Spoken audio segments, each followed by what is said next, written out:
Good morning, नमस्कार दोस्तों। हम इस वीडियो में जितने भी प्रश्न देंगे पूरे के पूरे डिटेल में और एक्स्ट्रा फैक्ट के साथ में। अगर आपको इस वीडियो का पीडीएफ चाहिए तो हमारे टेलीग्राम ग्रुप को ज्वाइन कर लीजिए, जिसका लिंक इस वीडियो के डिस्क्रिप्शन में आपको मिल जाएगा। आप वहां से आसानी से डाउनलोड कर पाएंगे। तो चलिए देखते हैं आज के वीडियो का पहला प्रश्न।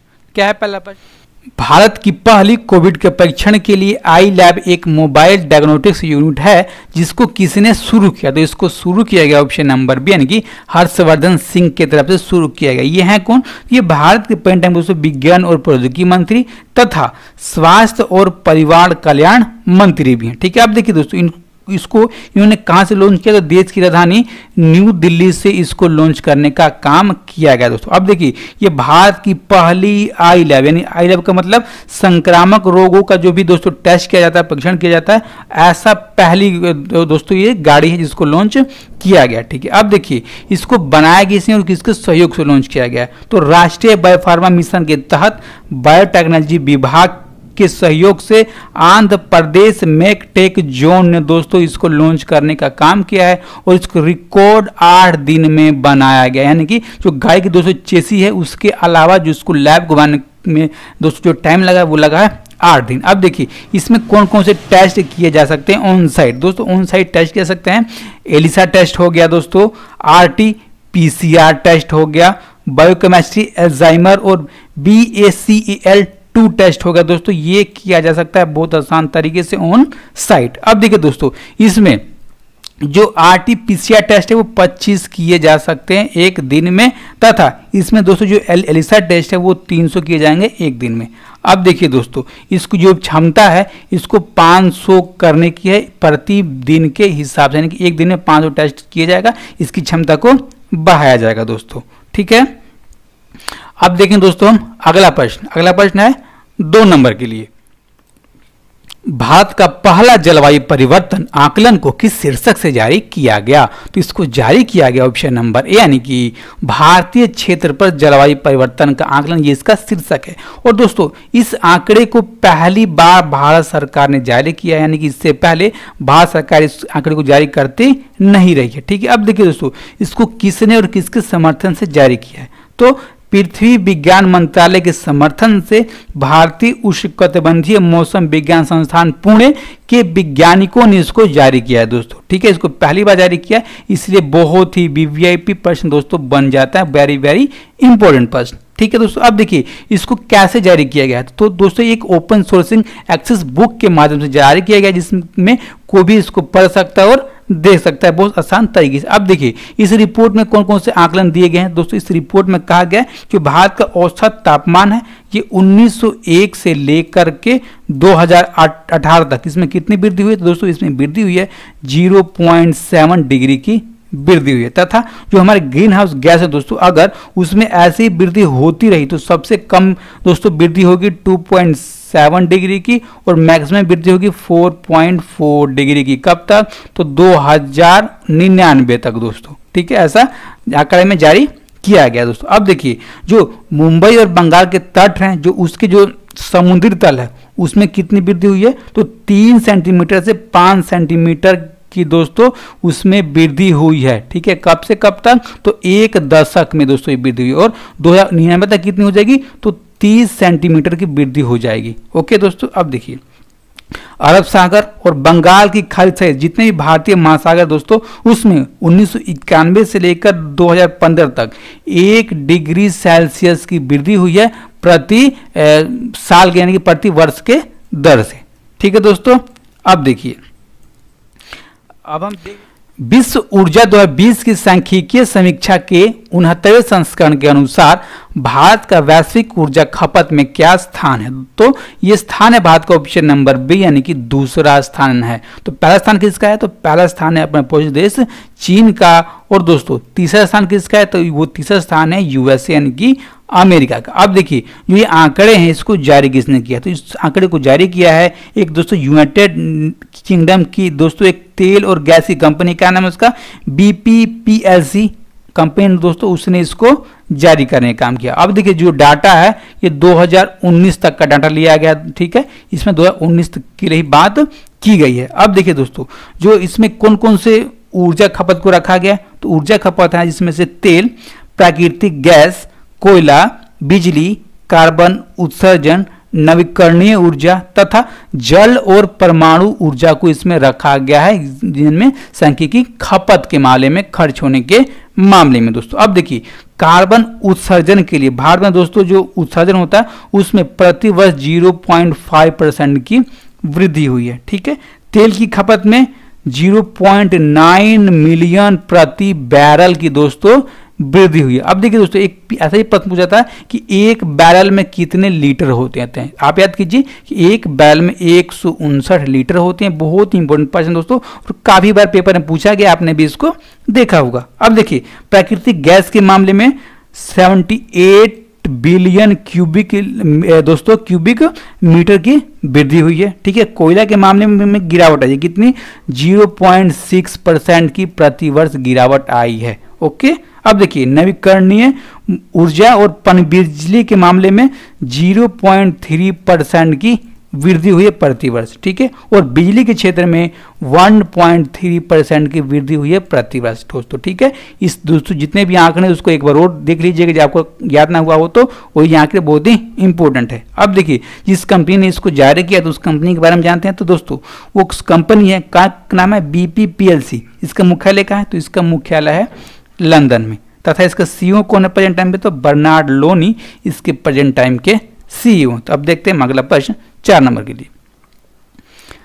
JSW सीमेंट ने अपना ब्रांड एम्बेसडर के रूप में किसे साइन किया था? दोस्तों ये साइन किया गया ऑप्शन नंबर डी, यानी कि सौरभ गांगुली और सुनील छेत्री, इन दोनों को JSW सीमेंट ने अपने ब्रांड एम्बेसडर के रूप में जारी किया। और दोस्तों इस कंपनी की तरफ से ऐसा पहली बार है कि किसी भी खेल जगत से जुड़े हुए व्यक्तियों को इसने अपने ब्रांड एम्बेसडर के रूप में जारी किया है। अब देखिए जो सौरभ गांगुली हैं ये कौन है? तो दोस्तों ये इंडियन क्रिकेट टीम के पूर्व में कैप्टन रह चुके हैं, तथा प्रेजेंट टाइम पर भारतीय क्रिकेट कंट्रोल बोर्ड यानी कि BCCI के अध्यक्ष यानी कि प्रेसिडेंट है। ठीक है, अब देखिए जो सुनील छेत्री हैं ये कौन है? तो दोस्तों जो सुनील छेत्री हैं इंडियन फुटबॉल टीम के प्रेजेंट टाइम के कैप्टन है, तथा जो बेंगलोर की फुटबॉल टीम है दोस्तों उसके भी कैप्टन है सुनील छेत्री ही। ठीक है, अब देखिए दोस्तों जो ये कौन कौन से क्षेत्र में JSW सीमेंट के लिए प्रचार करेंगे। दोस्तों ये क्षेत्र है पश्चिम बंगाल,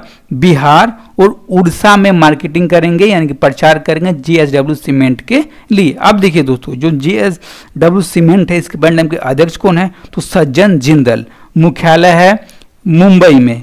और दोस्तों इसके प्रबंधक निदेशक ब्रांड नेम पे पार्थ जिंदल, तथा इसके मुख्य कार्यकारी अधिकारी यानी कि CEO हैं नीलेश नावरेकर। ओके, अब इसको ध्यान से देखिए क्योंकि बहुत ही इंपॉर्टेंट है और ब्रांड एम्बेसडर प्रश्न पूछे जाते रहे हैं। ओके, अगला प्रश्न देखते हैं क्या है। मध्य हिमालय क्षेत्र में किसानों की मदद करने के लिए हर्बल इन्फ्यूजन तकनीक को किसने विकसित किया? दोस्तों इसको विकसित किया गया ऑप्शन नंबर से, यानी कि IIT मंडी की तरफ से विकसित किया गया है हिमालय क्षेत्र के किसानों के लिए। अब देखिए ये क्यों विकसित किया गया? जो हमारे किसान हैं उनकी आय को अच्छा बनाना दोस्तों, उनको ज़्यादा पैसे मिल सके जिससे वो सुदृढ़ हो सके, ये उसका मेन लक्ष्य। अब देखिए जो IIT मंडी है दोस्तों उसने हर्बल से जुड़े हुए काफ़ी सारी खेती को रखा है अपने लिस्ट में, और उस खेती में दोस्तों नई तकनीक के माध्यम से खेती कराई जाएगी और किसानों की आय को दोगुना और अच्छा कराया जाएगा। अब देखिए इसमें कौन कौन सी हर्बल से जुड़ी खेती रखी गई है? तो दोस्तों तुलसी की, पुदीना, गुलाब, आंवला, दलिया, रेडोड्रैगन और लेमनोग्रास जैसे दोस्तों अलग अलग 9 श्रेणियों के हर्बल प्रोडक्ट इसमें रखे गए हैं जिसको खेती कराई जाएगी। ठीक है, और इसमें दोस्तों शोधकर्ताओं की तरफ से लक्ष्य है कि आगे जाकर अगले वर्षों में 100 से अधिक खेती की जा सके हर्बल खेती का दोस्तों। ठीक है, अब देखिए जो IIT मंडी है इसके ब्रांड टाइम के अध्यक्ष कौन है? तो दोस्तों इसके अध्यक्ष हैं सुबोध भार्गव, तथा इसके ब्रांड टाइम के निदेशक हैं प्रोफेसर टिमोथी ए ग्रावोलेस। कौन है? प्रोफेसर टिमोथी ए ग्रावोलेस दोस्तों। ठीक है, अब देखिए हमने एक अच्छा प्रश्न छोड़ दिया, कुछ तथ्य छोड़ दिए कि जो खेती करने के लिए किसानों को पैसा कहाँ से मिलेगा? तो पैसा मिलेगा दोस्तों नाबार्ड देगा। ठीक है, नाबार्ड क्या है? तो नाबार्ड किसानों को कर्ज देने वाला एक ग्रामीण बैंक के तौर पर दोस्तों उसको कह सकते हो। ठीक है, अब हम देखते हैं अगला प्रश्न।